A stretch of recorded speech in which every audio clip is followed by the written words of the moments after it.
Episode 7। कहानी अब आगे। अक्ष ये बोल झट से अंदर चला गया।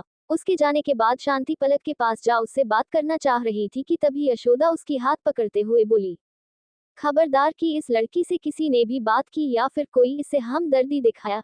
इसने मेरे नाती की जिंदगी को सबके बीच में तमाशा बनाया कर रख दिया। पर माँ जी, अब ये हमारे घर की बहू बन चुकी है और हम इस बच्ची को ऐसे अकेले कैसे जाने दें, जबकि अब तो इसकी माँ भी नहीं रही इस दुनिया में। दामाद जी, अगर आप मुझे जरा सा भी इज्जत देते हैं और मानते हैं कि हम इस घर की बड़े हैं तो आप हमारे कहने बाद इस लड़की से हमदर्दी नहीं जताएंगे। अब सब चलो घर। ये बोल यशोदा शांति का हाथ पकड़ अंदर चली गई। सानिया और बाकी के लोग भी चुपचाप अंदर चले गए। अब बच गई बेचारी पलक, जो कि बाहर ही खड़े रही, चूंकि उसे अंदर आने की परमिशन नहीं थी। वो खुद में ही बोली, मैं इतने आसानी से हार नहीं मानूंगी भोलेनाथ। अभी तो मैंने उसके जिंदगी में एंट्री ही ली है, अभी तो उसको टॉर्चर करना बाकी है। फिर चाहे उसके लिए मुझे उसके परिवार को ही क्यों ना परेशान करना पड़े, मैं वो भी करूंगी। आपके कहने से मेरा बदला नहीं रुकेगा नानी। जय भोलेनाथ। ये बोल आलिया मन ही मन भगवान को प्रणाम की और अक्ष के घर की तरफ अपने कदम बढ़ा दी। अंदर सभी अभी हॉल में ही इकट्ठा हुए पड़े थे। जैसे ही अक्ष की नजर पलक पर पड़ी, जो सामने से उसके घर की तरफ बढ़े जा रही थी, तभी वो अपने सामने पड़े टेबल पर एक वाश पड़ा देखा और गुस्से की वजह से वो वाश टेबल पर से उठा उसे दे मारा। लेकिन पलक झट से नीचे की ओर झुक गई, जिस वजह से वो वाश दरवाजा पर गिरकर टूट गया और चारों तरफ उसमें भरा लाल पानी बिखर गया। उस पानी पर चलकर पलक घर में दाखिल हो गई, जिससे उसके पैर के निशान घर में छप गए। जैसे किसी नई नवेली दुल्हन पहली बार गृह प्रवेश करती हो, बिल्कुल उसी तरह उसके पैरों के निशान देखकर शांति के चेहरे पर एक अलग सी मुस्कान आ गई और वो अपनी माँ की तरफ देखकर बोली, देखा माँ, आपने आपके ना चाहते हुए भी इस बच्ची के पैर का निशान हमारे घर में बन गए। इससे यही लगता है कि ये शादी भगवान जी के मर्जी से हुई है। ये शादी आपके भगवान की मर्जी से नहीं माँ, बल्कि इस मिर्ची की धोखे की वजह से हुई है। और मैं इस शादी को नहीं मानता हूँ। इसे तो मैं अभी बताता हूँ। ये बोल अक्ष पलक की तरफ बढ़ा और जैसे ही वो पलक पर हाथ उठाने वाला होता है कि तभी पलक झट से अपने आप को बचाते हुए उसका हाथ जोर से पकड़ झटका देती है और उंगली दिखाते हुए भारी आवाज में कहती है, मिस्टर त्रिपाठी, मुझे हल्के में लेने की बिल्कुल भी कोशिश मत करना। अभी तक तो मैंने कुछ किया भी नहीं है और तुम्हारा बीपी बढ़ने भी लगा, तो सोचो आगे तुम मुझसे कैसे लड़ पाओगे। ये बात पलक ने धीरे से अक्ष से कही। फिर झट से झूठ मूठ का डरते हुए उससे दूर जा खड़ी होते हुए बोली, माँ देखिए ना, अक्ष जी कैसे मुझे मारने की कोशिश कर रहे थे। अब जबकि इन्होंने ही मुझे मंडप से उठाकर मेरी शादी रुकवाई थी, तो मुझे तो यही ना अपनी पत्नी बनाकर रखेंगे। अब मैं कहाँ जाती, कोई मुझे नहीं अपनाता। रात भर एक अनजान मर्द के साथ गुजारने के बाद इस समाज में एक लड़की को कैसी नजरों से देखा जाता है, ये बात तो आप सभी लोग अच्छे से ही जानती होंगी। ये लड़की, तुम मेरे अक्ष पर कौन सा नया इल्जाम लगाने आए हो। मेरा अक्ष तुझे तेरे मंडप पर से क्यों उठाएगा, वो ऐसा कर ही नहीं सकता है। वैसे भी जब तूने कल आकर हमें वो सब बताया था तो इसकी माँ ने इसे समझा दिया था और उसने हमसे प्रॉमिस करी थी कि वो आगे से तुम्हारे साथ ऐसा कुछ भी नहीं करेगा। तो फिर अब ये नया नौटंकी क्यों लगा रखा है तूने। तुम्हारी इतनी औकात नहीं है कि तू इस घर की बहू या मेरे अक्ष की बीवी बन सके। बस करिए माँ, आप इस बच्ची को इतना क्यों सुनाए जा रही है। मुझे पता नहीं क्यों इसकी बातों में सच्चाई लग रही है। ये बोल वो झट से अक्ष की तरफ जा पहुंची और उसके हाथ को अपने सर पर रखते हुए पूछी, बोलो अक्ष, सच क्या है। क्या ये लड़की जो बोल रही है वो सच है। क्या सच में तूने इसे मंडप से उठाया था। शांति के पूछने पर अक्ष झूठ भी नहीं बोल सकता था, क्योंकि उसने अपनी माँ के सर पर हाथ रखा था, इसीलिए वो कुछ नहीं बोल पाया, बस चुप रह गया। उसे चुप देखकर शांति के आंखों से आंसू बह निकले और वो रोते हुए अपनी माँ के पास जाकर बोली, देख लीजिए माँ, आपका नाती का सच। क्या अब भी आपको किसी सबूत की जरूरत है इस बच्ची के बातों पर विश्वास करने के लिए। मैं जानती थी कि मेरा बेटा थोड़ा बिगड़ा जरूर भी, पर मुझे ये कभी भी नहीं लगा था कि ये किसी लड़की की जिंदगी के साथ खेल भी सकता है। आज मुझे इसे अपना बेटा कहते हुए भी शर्म आ रही है। अवधेश भी अक्ष को ही गलत बोल रहा था और बेचारा अक्ष इस समय अपने सफाई में कुछ कह भी नहीं सकता था, क्योंकि उसे पता था कि अब उसकी यहाँ पर कोई नहीं सुनेगा। ये बात उसे और ज्यादा गुस्सा दिला रहा था। इसीलिए वो वहां से अपने पैर पटकते हुए कमरे में चला गया और कमरे में जाकर जोर से दरवाजा लगाते हुए अंदर चला गया और खुद में ही गुस्से से बोलने लगा, आज जो इस मिर्ची ने मेरे साथ किया है, इसका बदला तो इसे चुकाना ही होगा। मैंने सोचा था कि अब उसे समझ आ गया होगा कि मुझसे टकराने का क्या अंजाम होता है और अब वो मुझसे दूर ही रहेगी, पर नहीं, इसमें तो बहुत अकड़ है। अब मैं बताऊंगा कि अगर मैं किसी के पीछे पड़ जाता हूँ ना, तो उसे बर्बाद करके ही छोड़ता हूँ। बड़ा शौक है ना इसे मेरी पत्नी बनने की। अब मैं इसे अच्छी तरह से बताऊंगा कि मैं क्या क्या कर सकता हूँ। तूने मुझे मेरे ही घर में सबके नजरों में गुनहगार बनाया है ना। अब देख मैं तुझे पूरी दुनिया के सामने किस तरह से बदचलन बनाता हूँ। मुझसे उलझकर तूने बिल्कुल ठीक नहीं किया मिर्ची। इधर मोहन अपने घर में आराम से दरवाजा लगाकर एक बोतल शराब लेकर मजा ले लेकर पिए जा रहा था और बोले जा रहा था, आज मैं बहुत खुश हूँ, एक ही झटके में मेरे सर की दोनों मुसीबत मेरी जिंदगी से हमेशा हमेशा के लिए निकल गई। रानी को तो मैंने हमेशा के लिए इस दुनिया से भेज दिया है, पर वो मनहूस अभी भी इसी दुनिया में है, लेकिन वो अभी तक घर नहीं आई है। लगता है किसी ने उसे सच में अगवा कर लिया है। मेरे बला से जिसने भी उसे उठाया है, बस फिर से उसे यहाँ नहीं छोड़ जाए, वो कहीं जाकर मर जाए। अब तो मैं बस अपने बेटे के नाम सारी प्रॉपर्टी होने का बस इंतजार कर रहा हूँ, तब जाकर मैं एक राजा की तरह जिंदगी बिताऊंगा। तभी उसके कमरे की दरवाजा पर किसी के खटखटाने की आवाज आती है, जिसे सुनकर वो झाललाते हुए खुद में ही कहता है, कौन है साला जो मुझे चैन से बैठ के दारू भी नहीं पीने दे रहा है। कि तभी फिर से दरवाजा खटखटाया। उसे सुनकर गुस्से से बोला, अबे कौन है, जरा रुक तो मैं आ रहा हूँ, इतनी जल्दी किस बात की है तुझे। ये बोल वो लड़खड़ाते हुए दरवाजा के पास पहुंचा और दरवाजा खोल जैसे ही सर ऊपर उठाया, सामने देखकर एकदम से डर के मारे मुंह की आवाज ही बंद हो गई और बोला, आप यहाँ पर। इधर शांति ने पलक को पकड़ वही सोफे और बिठाते हुए बोली, मुझे माफ कर दो पलक, मुझे नहीं पता था कि मेरे बेटे की वजह से तुम पर इतनी बड़ी दुखों का पहाड़ टूट पड़ेगा। मैं तो तुमसे माफी मांगने की भी हकदार नहीं हूँ। हाँ बेटा, मैं तो खुद वहां पर मौजूद था, पर तब भी मैं तुम्हारे लिए कुछ भी ना कर सका। यहाँ तक कि तुम्हारी माँ भी तुम्हें छोड़कर चली गई, इसकी जिम्मेदार भी हम ही है। पलक अपने सामने उन दोनों को इस तरह से लाचार पड़े देख और माफी मांगते देख झट से खड़ी होते हुए बोली, प्लीज माँ, पापा आप दोनों इस तरह मुझसे माफी मत मांगिए, हमें ये बिल्कुल भी अच्छा नहीं लग रहा है। वैसे भी मेरे साथ जो कुछ भी हुआ है उसमें आप दोनों की कोई गलती नहीं है, बस गलती है तो सिर्फ उसकी। बेटा, इस घर में भले ही तुम किसी की मर्जी से ना आए हो, पर अब तुम इस घर की बेटी हो, और जितना हक इस घर में सानिया का है उतना हक ही तुम्हारा भी है। शांति को अपने साथ माँ के जैसे बात करते हुए देख पलक को अपनी माँ की याद आ जाती है और उसके आंखों से आंसू निकल पड़ते हैं। पलक को रोते देख शांति हड़बड़ा कर उससे पूछी, क्या हुआ पलक, क्या मुझसे कुछ गलती हो गई। तभी पलक झट से लपक कर शांति को अपने गले से लगा रोने लगी और कहने लगी, आपकी बातें सुनकर मुझे मेरी माँ याद आ गई। वो भी मुझे इसी तरह प्यार से कोई भी बात समझाया करती थी, पर आज। तभी शांति जी उसे अपने सीने से लगाए हुए प्यार से उसके सर पर हाथ फेरते हुए बोली, बस अब आगे और कुछ मत कहना। अरे पगली, क्या मैं तेरी नहीं हूँ, मैं भी तो तुम्हारी माँ ही हुई ना। और आज से तुम मुझे अपना माँ समझ सकती हो, तो बोलो क्या आज से तुम मुझे अपनी माँ मानोगी। हाँ माँ, आज से आप मेरी भी माँ हुई। नीचे का माहौल जरा सा खुशनुमा हो गया था। तभी ऊपर से अक्ष वो सब देखकर नफरत के आग में झुलस रहा था और मन ही मन बोले जा रहा था, जो माँ डेढ़ मुझे अपने आंखों का टुकड़ा मानते थे, आज वही मुझसे ज्यादा इस मिर्ची के सगे हो गए। ये दोनों बहुत मासूम है, इन्हें क्या पता कि ये मिर्ची मुझसे बदला लेने के लिए इन्हें यूज कर रही है। पर मैं भी अपनी परिवार वालों को इसके यूज होने का जरिया नहीं बनने दूंगा, फिर चाहे मुझे इनसे लड़ना ही क्यों ना पड़े। ये सोच जोर से रेलिंग पर हाथ मारते हुए फिर से वापस वो अपने कमरे में चला गया। उसके जाने के बाद शांति सानिया से कहती है, बेटा सानिया। हाँ माँ बोलो। बेटा, भले ही अक्ष की शादी इससे धोखे से हुई है, पर अब यही उसकी पत्नी है, इस बात को हम झूठला नहीं सकते हैं। तुम इसे ले जाकर अक्ष के कमरे में छोड़ आओ, आज से ये वहीं पर रहेगी।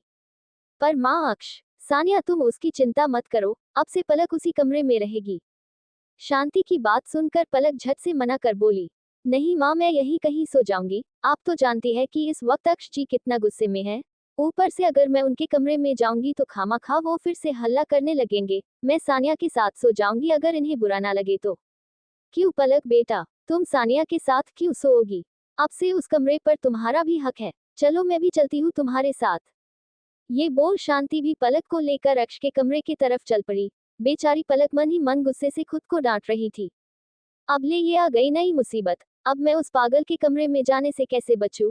क्या बोलूं इन लोगों को जो मुझे उस पागल के कमरे में ना भेजे। मैंने जो उसके साथ किया है उसके बाद तो वो मुझे कच्चा निगलने के लिए भूखा बैठा ही होगा, ऊपर से माँ मुझे उसके सामने भेज रही है। अभी वो ये सब सोच सोच कर परेशान हुए ही जा रही थी कि तभी सामने से यशोदा आते हुए बोली, रुको, कहाँ जा रही हो? पलक नानी को देख मन ही मन खुश होते हुए बोली, चलो अब ये मुझे उस पागल के कमरे में नहीं जाने देने वाली, अब मैं बच जाऊंगी। ये सोच वो चुपचाप खड़ी हो जाती है।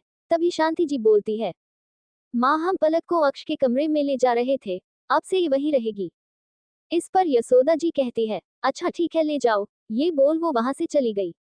यशोदा के ऐसे बिना कुछ कहे सुने आराम से जाने की बात में हामी भर देने वाली बात से पलक हैरान रह गई और अपनी आंखें बड़ी बड़ी करके नानी को जाते देख सोची, आज इन्हें क्या हो गया, मुझे अपने नाती के कमरे में जाने से रोकी क्यों नहीं? अब मैं क्या करूं? अब तो पलक चुपचाप अक्ष के कमरे में चली गई। जब वो वहां पहुंची तो अक्ष उसे कहीं भी नहीं दिखा। पलक जैसे ही अक्ष के कमरे में कदम रखी वहां पर उसे अक्ष कहीं पर भी नहीं दिखाई दिया। मना ही मना वो बोले जा रही थी, प्लीज भोलेनाथ बस आज भर वो भूखी शेर में मुझे बचा लेना, कल मैं कोई ना कोई तिगरम लगा इस कमरे से निकल ही जाऊंगी, पर किसी तरह ऐसे कर दीजिए ताकि वो आज कमरे में आए ही नहीं। लगता तो नहीं है कि वो इस कमरे में होगा। पर तभी सानिया बोल पड़ी, पलक तुम यहाँ पर आराम करो, लगता है भाई अभी तक नहीं आए हैं, शायद अपने दोस्तों से मिलने वहले गए होंगे। ये लड़का भी ना कभी नहीं मानता है मेरा बात, लगता है आज फिर खिड़की से निकल गया बाहर। अच्छा उसे जाने दो बेटा, तुम यहीं पर आराम कर लो, रात भी काफी हो गई है और तुम भी थकी थकी सी लग रही हो। उन दोनों के मुंह से ये बात सुनकर कि शायद अक्ष कमरे में नहीं है, मना ही मना खुशी से झूम उठी और भोलेनाथ से बोली, बाल थैंक यू भोलेनाथ, मुझे पता था आप मेरी बात जरूर समझेंगे। लेकिन फिर शांति भाव से बोली, जी माँ आप लोग भी जाकर आराम कर लीजिए। पलक के कहने पर दोनों कमरे से निकल गई और अपने अपने कमरे ले तरफ चली गई। इधर पलक ने कमरे में अपनो नजरें चारों तरफ दौड़ाने के बाद एक गहरी सांस अभी ली ही था कि तभी कमरे के दरवाजे का अचानक से लगने की आवाज आए। आवाज सुनते ही पलक झट से पीछे मुड़ते हुए देखी। जैसे ही वो पीछे मुड़ी अक्ष दरवाजा लगा रहा था, ये देखकर तो पलक बिल्कुल ही डर गई और जल्दी से उधर से भागकर बेड के दूसरी तरफ आ खड़ी हुई। उसके मुंह से तो आवाज ही नहीं निकल रही थी, लेकिन फिर भी सो खुद को अंदर ही अंदर हिम्मत देते हुए बोल रही थी, पलक तू डर क्यों रही है? और तुझे इस घोंचू से डर लग रहा है? तू भूल गई तुझे अभी इससे बदला लेना है, इसीलिए तूने ये शादी करी है। और तुझे तो पता था ही ये सब होगा है, तो फिर डर मत, हिम्मत से सामना कर, इसका ये कुछ भी नहीं कर सकेगा।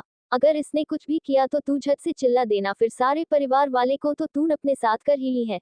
ये सब सोचकर उसे थोड़ी हिम्मत आई और वो डरते डरते अक्ष से बोली, तुम। अक्ष पलक को देखते हुए बड़े ही प्यार भरे आवाज में उसकी तरफ कदम बढ़ाकर बोले जा रहा था, हाँ तुम्हें किसी और का इंतजार था क्या? नहीं, मेरा मतलब था कि तुम। अभी तो माँ ने कहा कि तुम खिड़की से बाहर चले गए हो, तो फिर? माँ ने कहा तो सही, हाँ मैं जा तो रहा था, पर वो क्या है ना कि मुझे मेरे जमीर ने रोक लिया। उसने मुझसे सवाल किया कि इतनी खूबसूरत पत्नी तुम्हारा घर में इंतजार कर रही है, ऊपर से आज हमारी शादी भी हुई है, क्यों? फिर मैं अपने ही सुहागरात पर यहाँ नहीं रहूंगा तो कैसा लगेगा, इसीलिए मैं अपनी बीवी के साथ सुहागरात मनाने आ गया। अक्ष की एक एक बातें सुन सुनकर पलक का डर और भी ज्यादा बढ़ रहा था। उसे समझ में नहीं आ रहा था कि अब वो क्या करे, कहाँ आई थी वो अक्ष से बदला लेने, यहाँ तो उल्टा वो खुद ही फंसती नजर आ रही थी। लेकिन फिर भी वो हिम्मत करके बोली, खबरदार अगर तुमने एक कदम भी और मेरे तरफ बढ़ाया, अगर तुम मेरी बात नहीं मानोगे तो मैं चिल्लाकर सारे परिवार वालों को यहाँ पर बुला लूंगी। हाँ तो बुला लो, मुझे कोई फर्क नहीं पड़ता है। लेकिन एक बात जान लो, कोई नहीं आने वाला है तुम्हारे चिल्लाने पर। सभी को लगेगा कि तुम बस ऐसे ही चिल्ला रही हो। अब मैं तो सुहागरात मना कर ही रहूंगा। जब तुम्हें मेरी बीवी बनने का इतना शौक है तो मैं क्या करूं? ये बोल अक्ष उसके करीब बढ़ता ही जा रहा था। पलक को कुछ समझ नहीं आ रहा था कि वो अपने आप को उससे कैसे बचाए कि तभी उसकी नजर सामने रखी कुछ सामान पर पड़ी, जिसे देखते ही बिना कुछ सोचे समझे वो सामान उठा उठा कर अक्ष की तरफ मारने लगी और कहने लगी, देखो मुझे दूर रहो वरना मैं तुम्हें मार दूंगी। लेकिन अचानक ही अक्ष तेजी से बढ़ा और झट से पलक के हाथों को अपने हाथों से पकड़ पीछे करते हुए उसे कसकर दीवार में सटाते हुए बोला, तुम्हें क्या लगता है कि तुम मुझसे जीत जाओगी? और ये सब करके तुम साबित क्या करना चाहती हो कि तुम सही और मैं गलत हूँ? उस तरह से हाथ मोड़ने की वजह से बहुत दर्द हो रहा था, इसीलिए सिसकते हुए बोली, मुझे दर्द हो रहा है, मेरा हाथ छोड़ो। अच्छा तो तुम्हें दर्द हो रहा है? और तुमने जो सबके सामने मेरे परिवार वालों की परवरिश को बदनाम करने का इतना घिनौना खेल खेला, उसका क्या उससे मेरे परिवार वालों को दर्द नहीं हुआ होगा? तुमने मेरे माँ और डेड को दुख पहुंचाकर बिल्कुल भी सही नहीं किया। तुम्हें मेरी बीवी बनने का बहुत मन था ना, अब मैं तुम्हें बताऊंगा कि मुझे कैसी बीवी चाहिए। मिस्टर त्रिपाठी, तुम्हारे इन धमकियों से तुम्हें क्या लगता है मैं डर जाऊंगी और चुपचाप तुम्हारे किए गए वार को सहती रहूंगी? ये तुम्हारी गलत फहमी है। मैंने एक बार तुम्हें सिर्फ तुम्हारे माँ बाबा को बताकर छोड़ दी थी, पर तुम नहीं सुधरे। और आज सिर्फ तुम्हारी वजह से मैंने अपनी माँ को खो दी है। माँ एक वो ही थी जिनके गोद में सर रखकर मैं अपना हर खुशी गम बेझिझक बता दिया करती थी, लेकिन तुमने मुझसे वही छीन ली। तो तुम ही बताओ मैं तुम्हें कैसे खुश रहने दे सकती थी? अक्ष अचानक से पलक के मुंह से उसकी माँ के बारे में सुन हैरान हो बोल पड़ा, क्या तुम्हारी माँ? इस पर पलक बेरुखी भरे आवाज में बोली, ओ तो तुम्हें दुख जताना भी आता है? मुझे तो ये बात पता ही नहीं थी। चलो कम से कम कुछ तो इंसानियत बची है तुम्हारे अंदर। तभी अक्ष कहता है, देखो मुझे बहुत दुख हुआ ये सुनकर कि तुम्हारी माँ नहीं रही, पर इसका मतलब ये थोड़ी ना है कि मैंने उन्हें मारा है। अच्छा कितने आराम से बोल दिए कि तुमने मेरी माँ को नहीं मारा। जब तुमने मुझे मंडप से उठाया तभी उन्होंने इस समाज के तानों के डर से खुद को खत्म किया, और तुम भी तो यही चाहते थे ना कि ये समाज मुझे ताने मारे। तो फिर अब कैसे कह सकते हो कि तुमने मेरी माँ को नहीं मारा है? तुम्हारे कह देने से सच बदल नहीं जाएगा, समझे? उसका हिसाब तो मैं लेकर ही रहूंगी। मैंने जरा सी प्यार से क्या बात कर ली, तुम तो मेरे सर पर चने लगी। तुम चाहे जो भी सोचो, मुझे कोई फर्क नहीं पड़ता है। लेकिन मेरी एक बात ध्यान से कान खोल कर सुन लो, अगर तेरी वजह से मेरी माँ या किसी को भी जरा सी भी तकलीफ हुई ना, तो मैं सच बता रहा हूँ, तुमने मुझसे कोई नहीं बचा सकता है। ये बोल वो पलक को झटकते हुए वहीं छोड़ खिड़की के रास्ते बाहर चला गए। उसको जाते हुए देख पलक भी बोल पड़ी, तुम समझते क्या हो खुद को? तुम कोई भगवान नहीं हो, जो तुम करो और खो वो सही होगा।